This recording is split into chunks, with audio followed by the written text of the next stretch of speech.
la teoría a la práctica. La teoría se entiende que es el conjunto de conocimientos y principios, conceptos, modelos, todos esos conceptos que uno aprende acerca de cómo funciona algo, cómo funciona. La práctica es la aplicación real de la teoría.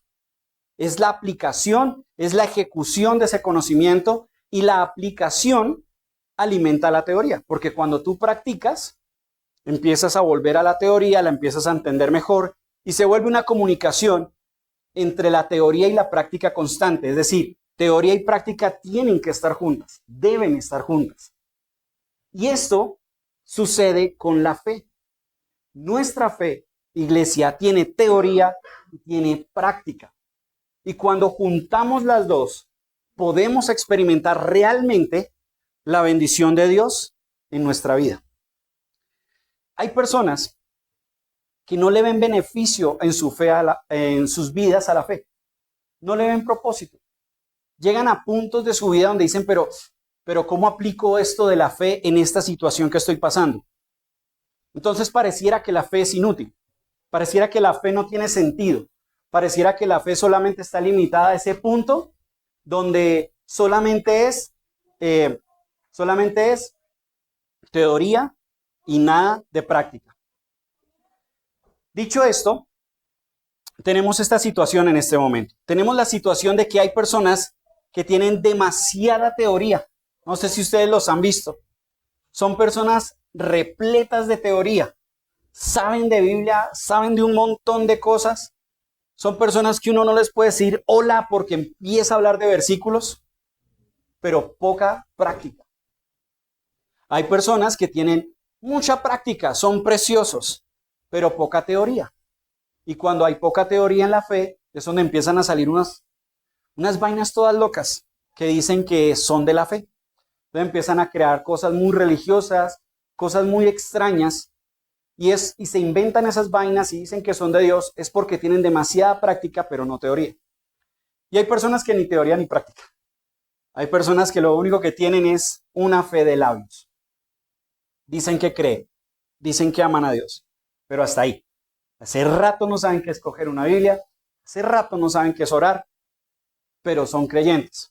Y estas tres personas, tú las vas a ver constantemente pasando por dificultades y no saben cómo manejarlas, no saben cómo llevar su fe a esa situación. Por eso es que ustedes los ven a ellos derrumbarse en las crisis. Se derrumban, pierden la fe, empiezan a dudar si será que Dios de verdad existe, porque no hubo un alimento previo. Dios no quiere eso para nosotros. Dios quiere que tú y yo disfrutemos de la vida en fe con Dios, que vivamos bajo el favor de Dios. Siempre escuchamos eso del favor de Dios. Y Él quiere que caminemos en esa manera, que caminemos muy bendecidos en Dios. Y eso es lo que yo quiero que hablemos hoy un poco de eso, porque es lo que Dios quiere traernos para nosotros siempre. Póngale la firma a eso. Dios siempre quiere verlo a usted bien. Siempre, siempre. Y las personas que han aprendido a tener una fe de teoría y a la vez de práctica, te podrán decir con seguridad, mi vida es diferente desde que estoy con Dios. Por eso es que tú ves personas que llegan a la iglesia y no duran ni un mes, ni 2 meses, pero se meten en serio. Y usted empieza a ver cómo sus vidas se transforman de una manera impresionante. Que usted dice, oiga, pero ¿a qué horas esta persona se restauró? ¿A qué horas esta persona se le recuperó el hogar? O sea, ¿qué pasó? ¿A qué horas? 2 meses. Yo llevo aquí 5 o 6 años y sigo igual. Es porque estas personas decidieron con todo su corazón pasar entre teoría y práctica, meterse en serio con Dios. Ahora bien, dicho esto, y para complementar un poquito más lo de la teoría y la práctica, quiero hablarles de una palabra que quizás ustedes han escuchado mucho, pero hoy la ahondamos un poquito más, y es la palabra shalom. ¿La han escuchado? ¿Qué es shalom? Siempre básicamente, shalom igual paz, punto. ¿Cierto? Shalom igual paz. Pero resulta que eso es la traducción para que podamos tenerla en español. Pero si uno empieza a estudiar un poquito más esta palabra shalom, que viene del hebreo, uno empieza a entender que shalom abarca tantas cosas que uno se da cuenta que shalom es una de las palabras más ricas de significado a nivel hebreo. Shalom, entre muchas cosas, significa paz, armonía, plenitud, completo, totalidad, integridad y perfección. O sea, shalom no es solamente paz para que tengas ausencia de conflictos. Shalom literalmente es desearte bienestar en todas las áreas de tu vida. Ni siquiera es a nivel emocional, que haya armonía y paz y plenitud, sino que cuando pasa la parte de completo, totalidad, integridad y perfección, se refiere a que haya bienestar en ti, en todas las áreas de tu vida, en tu parte económica, en tu parte espiritual, en tu vida familiar, laboral. Es decir, shalom abarca todo eso.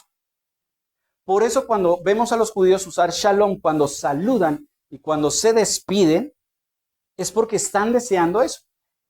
Cuando alguien se despide y te dice shalom, o te saluda y te dice shalom, está deseando que toda tu vida, todo lo que esté alrededor tuyo, esté en armonía. Esté bien. Es el equivalente cristiano a cuando decimos Dios te bendiga o decimos bendiciones. Por eso es importante no decirlo a la ligera, ¿no? No estar diciendo Dios te bendiga para todo lado, sino saber qué es lo que estoy diciendo.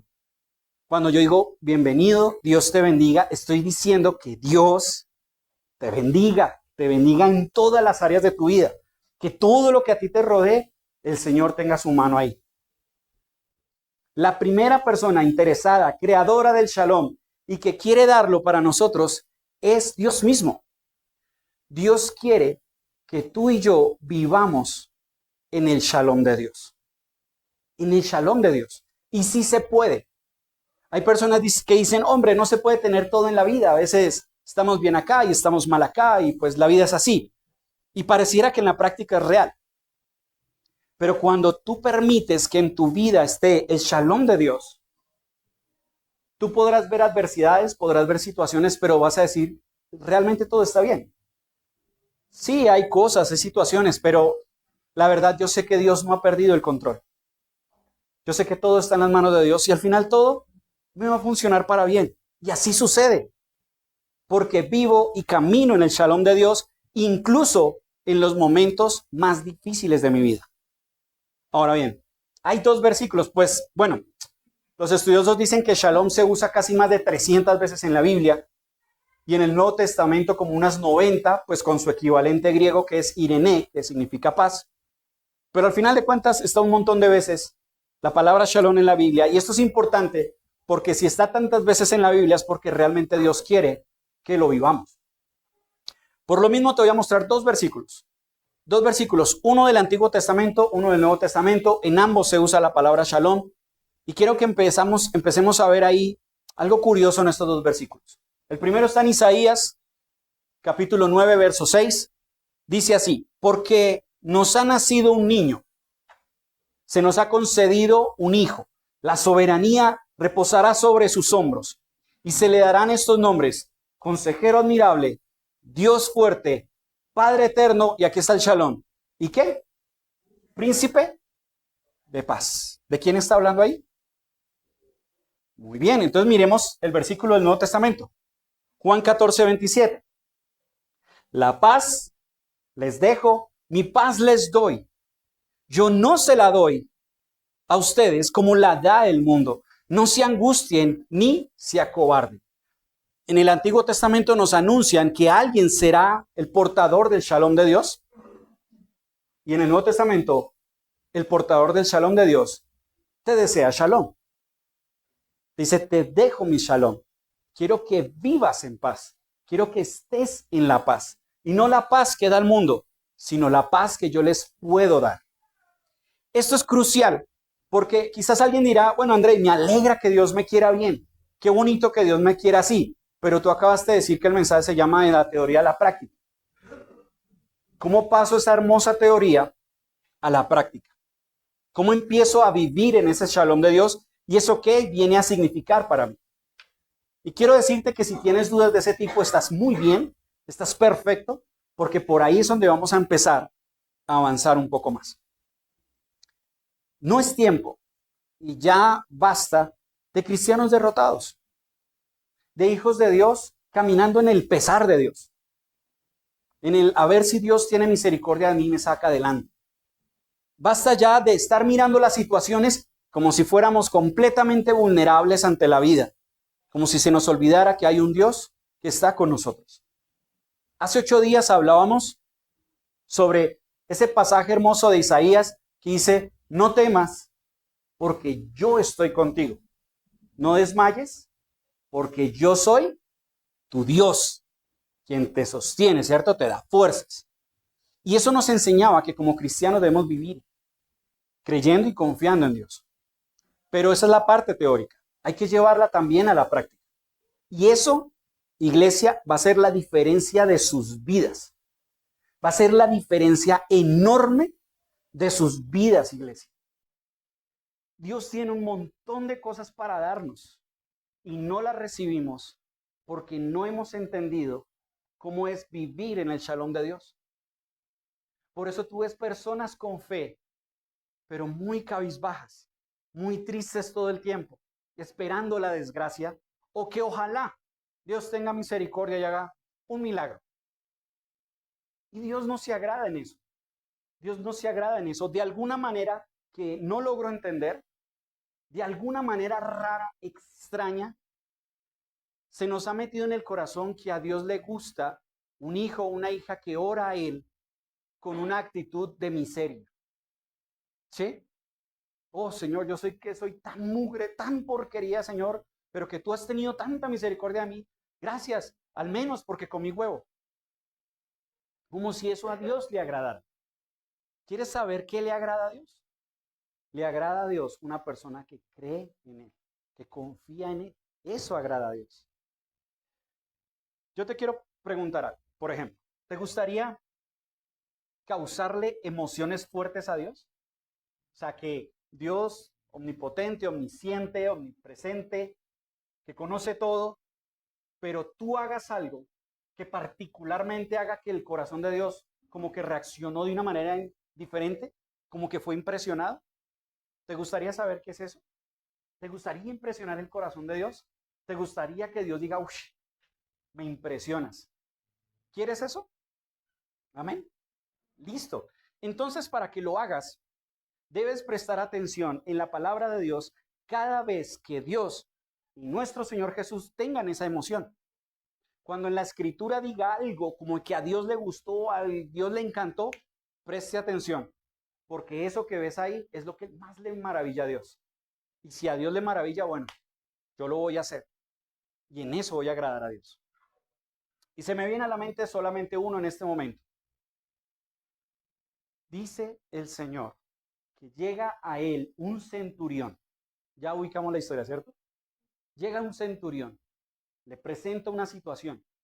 Y el Señor Jesús le dice, ¿sabes qué? Vamos a sanar a tu siervo. Y el centurión le dice, no, Señor, yo no necesito que vayas a mi casa. Yo también soy hombre puesto con autoridad. Yo sé que es autoridad. Yo le digo a mis soldados, vayan y vienen, y van. Les digo, vengan y vienen. Le digo a mis siervos, hagan esto y lo hacen. Yo no necesito ir allá a revisarlo, porque yo sé que así funciona la autoridad. Mi Señor, yo sé que tú tienes autoridad, solamente di la orden. Y yo sé que mi siervo se va a sanar. Y ahí es donde el Señor Jesús dice, la palabra de Dios dice que el Señor Jesús se maravilló. O sea, el centurión hizo algo que maravilló a nuestro Señor Jesús. Y si lo maravilló a él, hombre, pues miremos cómo hacerlo nosotros también y mantener maravillado el corazón de Dios con nuestras vidas. Amén. ¿Qué maravilló al Señor Jesús de ese centurión? Que le dijera al centurión, oh Señor, yo hasta centurión soy, trabajo para los romanos y al menos ten misericordia de mi pobre siervo. No. Él habló ¿con qué? Con propiedad. ¿Le faltó el respeto al Señor Jesús? No, para nada. Al contrario, reconoció su autoridad. Dijo, mi Señor, yo no necesito que vayas a mi casa. Da la orden y así será, mi Señor, porque yo creo en lo que tú haces. ¿Cómo me encantaría ¿Y cómo me le encantaría a Dios que tuviéramos esa fe en nuestras vidas delante de Dios? Eso es lo que a Dios lo maravilla, que tú tengas una situación difícil, te pares delante de Dios, le digas, mi Señor, gracias porque sé que estás conmigo. Mi Señor, tengo esta situación que me duele, me entristece. La verdad me está afectando. Pero mi Señor, gracias, porque sé que si tú haces una sola palabra, toda mi situación va a cambiar. Gracias, mi Señor, porque sé que estás conmigo y al final todo va a salir bien, porque yo no estoy detrás ni a la merced de las personas. Yo estoy en tus manos, mi Señor. Gracias, mi Señor, bendito seas. Eso es fe, eso maravilla el corazón de Dios. Eso llena el corazón de Dios y necesitamos poderlo hacer. Ahora, para disfrutarlo tenemos que andar en el shalom de Dios. Para disfrutar el shalom de Dios tenemos que pasar de la teoría y la práctica. Por eso todo tiene sentido. Amén. Hay un versículo, hay muchos, pero quiero mostrarles hoy uno que siento yo que explica eso de la teoría y la práctica de una forma un poquito más aterrizada, de una forma un poquito más clara para todos nosotros.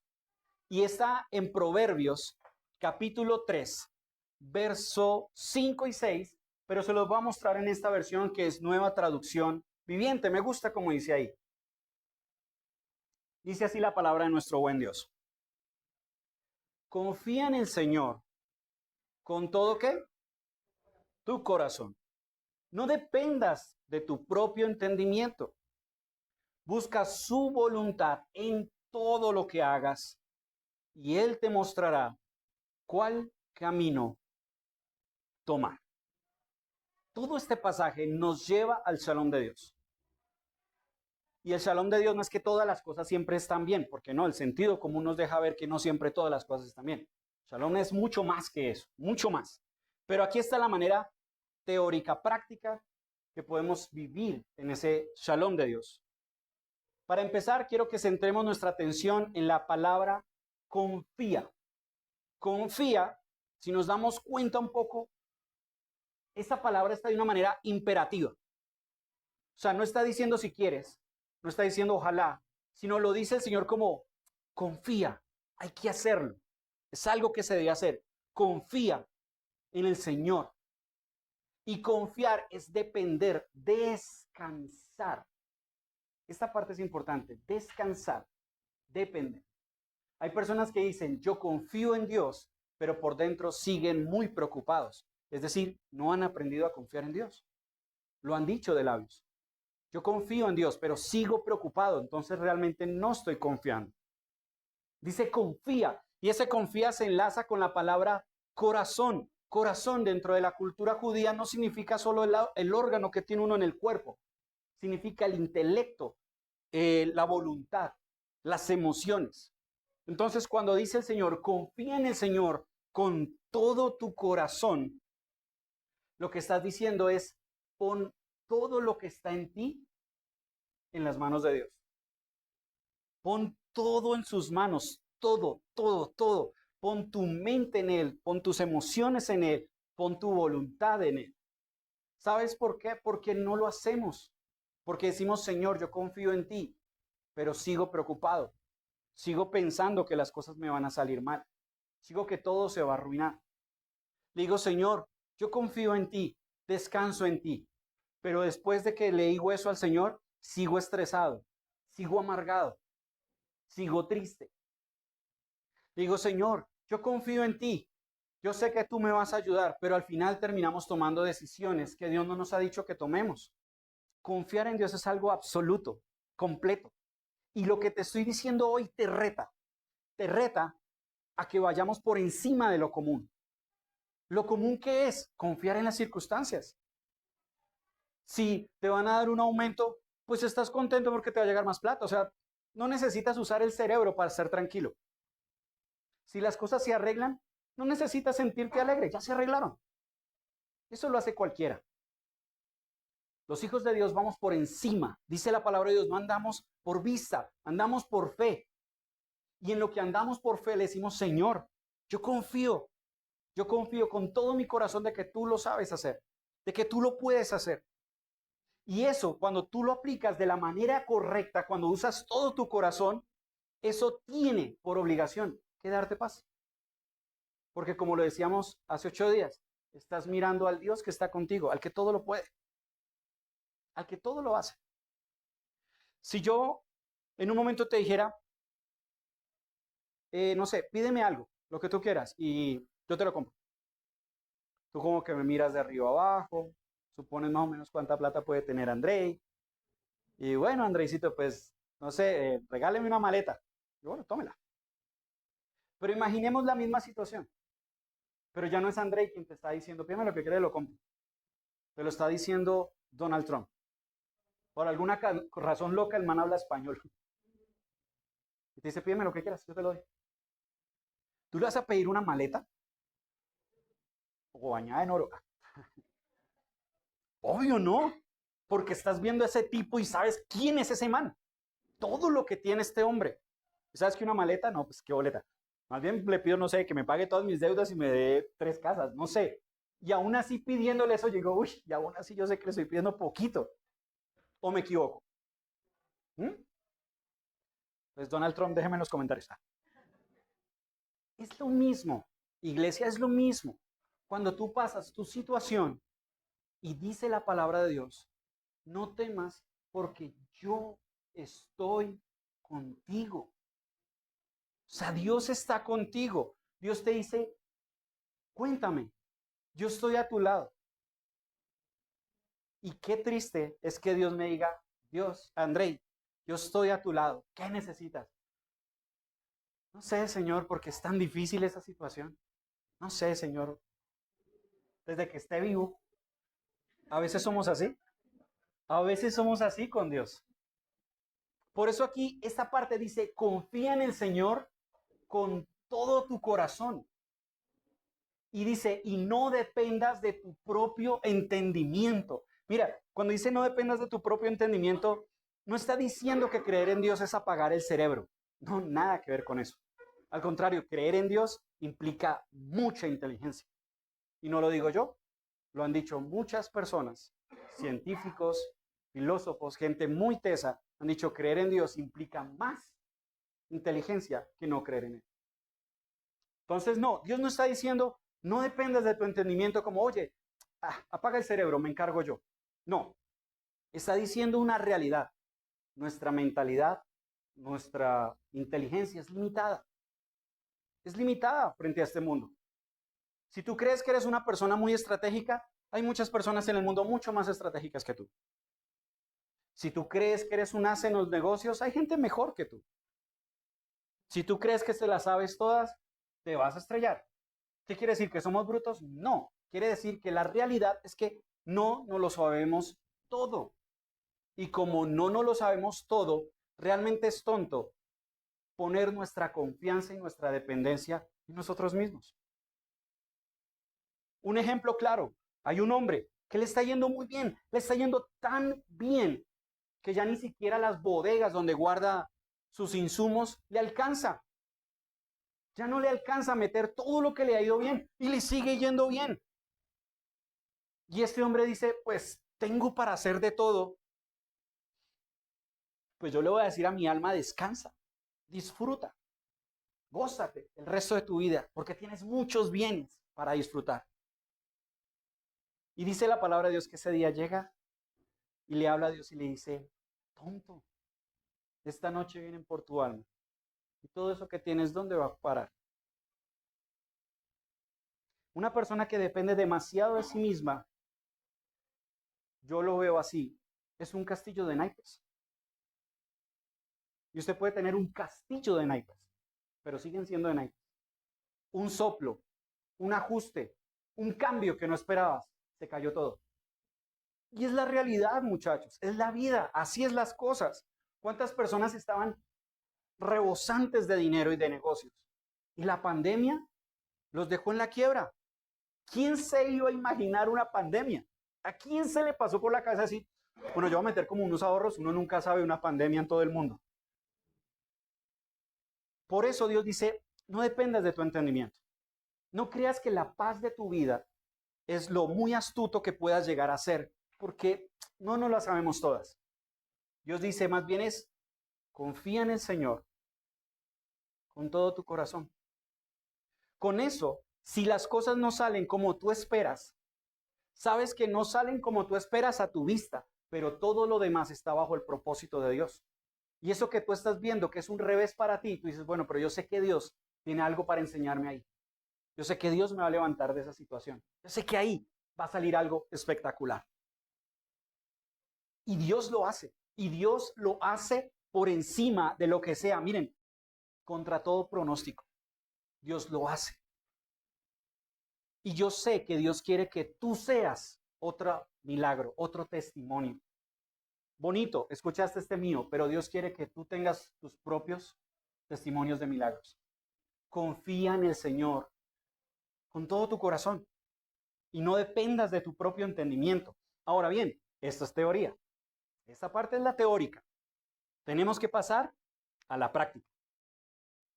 Dice la otra parte del texto, busca su voluntad en todo lo que hagas y Él te mostrará cuál camino seguir.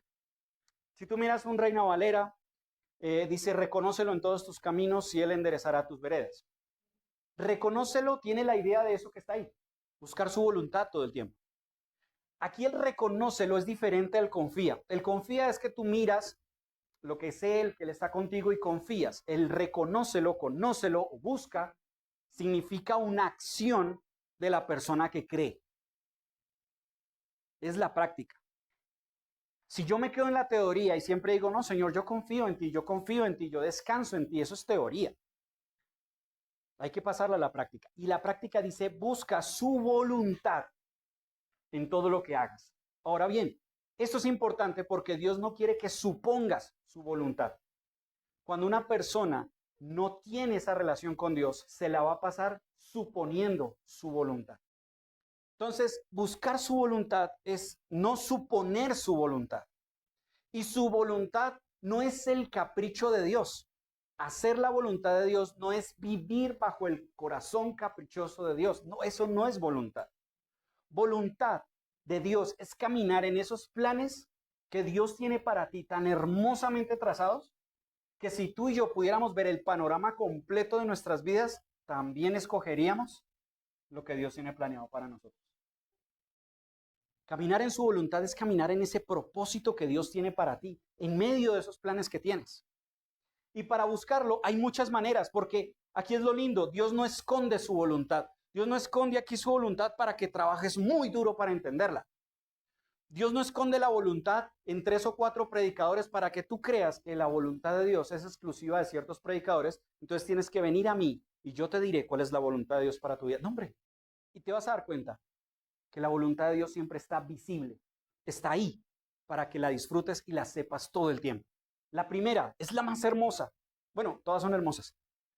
Es su palabra. Es su palabra. Segunda de Timoteo 3:16 dice, toda la escritura es inspirada por Dios y útil para enseñar, para aprender, para corregir y para instruir en la justicia, a fin de que el siervo, la sierva de Dios, esté, miren acá, enteramente capacitado para toda buena obra. Dios nos va a mostrar en su palabra, paso por paso, cada cosa. Nos va a enseñar los principios de cómo actuar.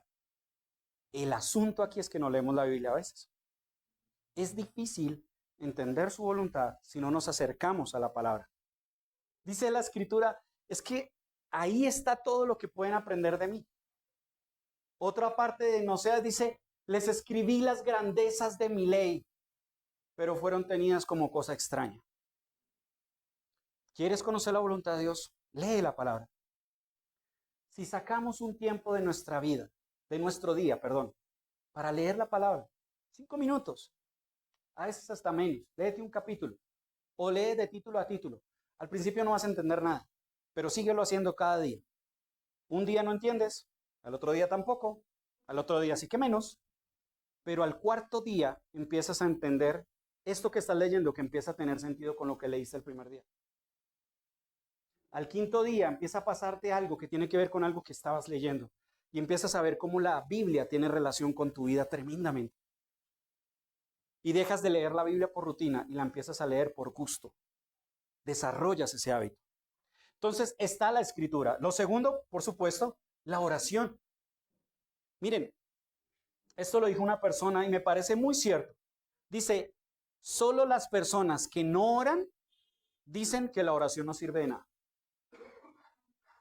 Te lo vuelvo a decir. Solo las personas que no oran dicen que la oración no sirve de nada. Esas personas que casi no oran son las que dicen eso. Una persona que realmente ora sabe lo que el poder de la oración tiene. Una persona que aprende a orar, aprende a hablar con Dios, entiende que eso no es vacío, tiene un poder enorme. Para empezar, muchachos, orar es hablar con Dios. Es algo tan hermoso que es el momento donde tú puedes descargarle el corazón a Dios. Puedes decirle todo lo que hay en ti.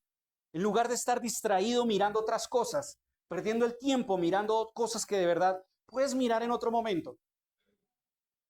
Mirarlas en ese momento y estar con Dios va a ser bien para tu alma. Cuando tú te apartas con Él y dices, mira, Señor, yo no sé cómo orar. Empezaste bien.